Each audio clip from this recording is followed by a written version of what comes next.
आज हम बात करें 8 ऐसे सेक्शंस के बारे में जहां से आपको इनकम टैक्स नोटिस आ सकता है। इसके पहले मैंने एक वीडियो बनाया था जहां पे था इनकम टैक्स नोटिस आपको आता है अगर आप ये हाई वैल्यू ट्रांजैक्शन करते हो। जिस वीडियो को आप लोगों ने बहुत प्यार दिया, उस पर 13K से ज़्यादा व्यूज़ है। अगर आप वो वीडियो नहीं देखे हो तो मैं डिस्क्रिप्शन में लिंक डाल दूंगा, आप जाके देख सकते हो। तो जो हाई वैल्यू ट्रांजैक्शन है वो वन पार्ट है जहाँ से आपको इनकम टैक्स नोटिस आ सकता है अगर आप वो सारा काम करते हो तो। बट आज हम अलग 8 ऐसे सेक्शंस के बारे में बात कर रहे हैं जिससे कि आपको इनकम टैक्स नोटिस आ सकता है। और मैं आपको लास्ट में कुछ 5-6 टिप्स भी बताऊंगा कि जब आपको इनकम टैक्स नोटिस आता है तो एज अ इनिशियल स्टेप आपको क्या क्या करना चाहिए। तो सबसे पहले हमारा सेक्शन 142 सब सेक्शन 1, इसमें क्या होता है, जो आपको नोटिस है वो आपको असेसिंग ऑफिसर जो है वो भेजते हैं। वो अंडर 2 केस आपको भेज सकते हैं। सबसे पहला कि अगर आपने ITR फाइल करा हुआ है और उसमें कुछ इन्फॉर्मेशन मिसिंग है या कुछ डॉक्यूमेंट मिसिंग है रिलेटेड टू योर ITR, तो वो उसके क्लियरेंस के लिए आपको नोटिस भेज सकते हैं। और दूसरा, अगर आपने ITR नहीं फाइल किया है और आपके जो AO है असेसिंग ऑफिसर वो चाहते हैं कि आप ITR फाइल करो, तो उस केस में आपको ये नोटिस आ सकता है। तो जब भी आपको ये इनकम टैक्स नोटिस आता है, आप विद इन द टाइम अगर रिप्लाई नहीं करते हो तो आपको 10,000 तक का fine, in even 1 year of prosecution भी इसमें हो सकता है। अब जो हमारा दूसरा सेक्शन है वो है सेक्शन 139 सब सेक्शन 9। इसके अंडर तब आपको नोटिस आ सकता है अगर जो आपके असेसिंग ऑफिसर है उनको ऐसा लगे कि जो भी इनकम टैक्स रिटर्न फाइल हुए उसमें कुछ डिफेक्ट है। और डिफेक्ट ऑफ ITR के अंदर 2-3 चीज़ आ सकती है, जैसे कुछ इन्फॉर्मेशन मिसिंग है या रॉन्ग यूज़ ऑफ ITR है या फिर इनकम्प्लीट रिटर्न फाइल किया गया है, तो उस सबको डिफेक्ट ऑफ ITR के अंडर कंसीडर किया जाएगा। और जो भी आपके असेसिंग ऑफिसर हैं उनको अगर ये चीज़ फाइंड होता है ये डिफेक्ट, उस केस में आपको ये नोटिस दिया जाता है। जब आपको ये नोटिस आता है उससे आपको 15 डेज़ के अंदर रिप्लाई करना होता है। अगर आप 15 डेज़ के अंदर रिप्लाई नहीं करते हो तो आपका ITR रिजेक्ट हो जाता है। अब जो हमारा तीसरा सेक्शन है वो है सेक्शन 148। इसके अंडर आपको तब नोटिस आता है अगर आपके जो असेसिंग ऑफिसर हैं इफ़ ही बिलीव्स कि आपने जो अपना इनकम टैक्स रिटर्न फाइल किया है वो अपने लोअर इनकम पे करा है या आप नहीं फाइल किए हो। You are mandated by the law कि आपको फाइल करना चाहिए, बट आपने नहीं फाइल करा या आपने लोअर इनकम के लिए फाइल करा है, तब आपको ये नोटिस आता है। और इसके अंदर जो टाइम दिया जाता है वो डिपेंड करेगा आपका amount and nature of income कितना है उस पर। अब जो हमारा 4th नंबर पे है वो है income tax notice under section 156। इस नोटिस को नोटिस ऑफ डिमांड भी बोलते हैं। क्यों बोलते हैं? क्योंकि ये नोटिस आपको तब आता है आपका किसी भी तरह का फाइन, पेनाल्टी, टैक्स कुछ भी अगर आपको ड्यू है and you are suppose to pay to the income tax department, लेकिन अगर आपने अभी तक पे नहीं किया है तो उस केस में आपको ये नोटिस आता है। और जब आपको ये नोटिस आती है तो उसके विद इन 30 डेज में आपको अपना रिस्पॉन्स देना होता है। अब जो हमारा 5th और 6th नंबर पे है वो है notice under section 143 sub section 1 and sub section 2। तो ये जो हमारा सेक्शन 143 सब सेक्शन 1 है, ये जो नोटिस है ये काइंड ऑफ इन्फॉर्मेशन नोटिस है कि जब भी हम अपना ITR फाइल करते हैं तो वो पहले ऑनलाइन प्रोसेस होता है बाय इनकम टैक्स डिपार्टमेंट। इसकी जो फर्स्ट प्रोसेसिंग है उसके बाद सारे ही टैक्स पेयर को एक नोटिस जाती है जिसके अंदर डिटेल्स रहता है कि आपकी टैक्स लायबिलिटी कितनी है, आपको कितना रिफंड आना है या कुछ इन्फॉर्मेशन मिसिंग है या आपने जो इनकम टैक्स रिटर्न फाइल किया वो परफेक्ट है कि नहीं। तो ये सारा उसके अंदर इन्फॉर्मेशन होता है।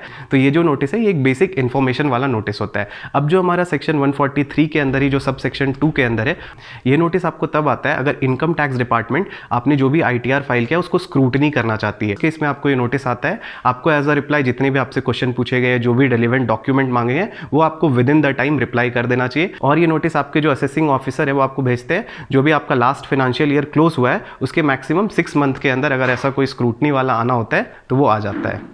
अब जो हमारा लास्ट 2 टाइप ऑफ सेक्शन है वो बहुत इंपॉर्टेंट है और इस केस में आपको ज़्यादा अटेंटिव भी होना चाहिए अगर आपको कोई ऐसा इनकम टैक्स नोटिस आता है तो। वैसे तो आपको सारे ही केस में अटेंटिव होना चाहिए, लेकिन ये 2 आता है तो आप उसके ऊपर कोई इमीडिएट एक्शन लो। जो हमारा 7th नंबर पे है वो income tax notice under section 131। ये आपको तब आता है जो आपके जो असेसिंग ऑफिसर है AO इफ़ ही बिलीव्स कि आप अपना इनकम छुपा रहे हो, पार्ट ऑफ या पूरा इनकम अगर आप छुपा रहे हो तो उस केस में आपको ये नोटिस आता है। और इसके अंडर आपसे आपका जो बुक ऑफ अमाउंट्स है और जो भी आपके ट्रांजैक्शन के डिटेल्स है वो सारे आपसे मांगे जाते हैं। अब जो हमारा लास्ट वन है वो है नोटिस अंडर सेक्शन 245। ये तब आता है कि सपोज करो आपने लास्ट फाइनेंशियल ईयर में इनकम टैक्स रिटर्न फाइल नहीं करा और आपकी कुछ टैक्स लायबिलिटी रह गई, मतलब आपको अपने एंड से कुछ टैक्स पे करना रह गया और इस फाइनेंशियल ईयर में आपका कुछ टैक्स रिफंड आ रहा है, तो आपको ये नोटिस आएगा कि जो आपका टैक्स रिफंड आ रहा है वो पिछले साल के लायबिलिटी से वो मैनेज करना है, नहीं करना है, उसको कैसे सेटल ऑफ करना है। तो ऐसा आपको नोटिस आता है। अगर आप विद इन 30 डेज इसको रिप्लाई नहीं करते हो तो ऐसा माना जाएगा कि आप उन्हें परमिशन दे रहे हो कि आपका जो भी इस साल का रिफंड आ रहा है वो पिछले साल के टैक्स लायबिलिटी से वो उसे मैनेज कर देंगे और अगर आपका कुछ बचा हुआ अमाउंट रिफंड आता है तो उस रिफंड को इशू कर देंगे। तो ये थे 8 ऐसे सेक्शंस जहां से आप आपको इनकम टैक्स नोटिस आ सकता है। मैंने आपको बहुत ही ब्रीफ में 1 लाइन 2 लाइन में बताया कि ये सेक्शन है और इसके अंडर आपको नोटिस क्यों आता है, और अगर आप उतने टाइम फ्रेम में नहीं देते हो तो आपके साथ क्या एक्शन लिया जाता है। क्योंकि अगर मैं एक एक सेक्शन को डिटेल में बताऊंगा तो ये वीडियो बहुत लंबा हो जाता है। अगर इस वीडियो को आप लोग बहुत प्यार देते हो तो मैं आने वाले टाइम में हर सेक्शन के ऊपर आपको इंडिविजुअल वीडियो बना दूंगा। जैसे जो मैंने लास्ट सेक्शन बनाया सेक्शन 245, जहां पे आपका लास्ट ईयर का कुछ टैक्स लाइबिलिटी है वो इस साल के रिफंड से वेव ऑफ होता है, तो उसमें बहुत सारा चीज़ हो सकता है कि कैसे आप अपना टैक्स लाइबिलिटी चेक करोगे, कहाँ पे चेक करोगे, और ये जो चीज़ है इससे आप अग्री करते हो या नहीं करते हो जो भी उन्होंने अमाउंट रिफ्लेक्ट किया है, और अगर आप अग्री करते हो तो कैसे हैंडल करोगे, और अगर आप अग्री नहीं करते हो तो कैसे हैंडल करोगे। तो इसके अंदर बहुत सारी चीज़ें आती हैं जिसको समझना पड़ेगा, इसीलिए मैंने इस वीडियो में नहीं बताया क्योंकि ये वीडियो बहुत लंबा हो जाता। अब मैं आपको क्विकली 2-4 टिप्स बताता हूँ कि जब भी आपको इनकम टैक्स नोटिस है तो सबसे पहले आपको क्या क्या करना चाहिए। सबसे पहले तो आप अपना पर्सनल डिटेल्स क्रॉस चेक कर लो कि आपको जो नोटिस आया वो रेलिवेंट है या नहीं, वो आपके लिए ही है कि नहीं। कभी कभी होता है कि वो आपके लिए नहीं है, वो आपको आ जाता है। तो सबसे पहले आप अपना पर्सनल डिटेल्स क्रॉस चेक कर लो। फिर दूसरा आप उसमें सेंडर डिटेल क्रॉस चेक करो, जो भी आपके असेसिंग ऑफिसर होंगे उसका भी पूरा डिटेल्स वहाँ पर मेंशन रहता है, तो आप ये चेक कर लो वो नोटिस जो आई है वो रेलिवेंट है या नहीं है। फिर जो भी आपको नोटिस आया जिस भी डेट में आया, अगर आपको पोस्ट ऑफिस से वो इन्वेलप में आई है तो आप उसको बहुत अच्छे से संभाल के रखो। अगर आपको मेल पे आया है तो आप उस मेल को भी बहुत अच्छे से रखो, क्योंकि उसमें अंदर जो भी डेट होगा वो आपको लेटर ऑन अगर कोई भी डिस्प्यूट होता है तो उसको हैंडल करने में हेल्प करेगा। फिर आपको जो भी नोटिस आई है आप उसका कुछ जो भी आपको सॉफ्ट कॉपी में, तो आप उसको कुछ प्रिंट करवा के भी रख लो कि इनकेस अगर वो लॉस हो जाए तो आपके पास उसका जो प्रिंटेड कॉपी है वो रहे।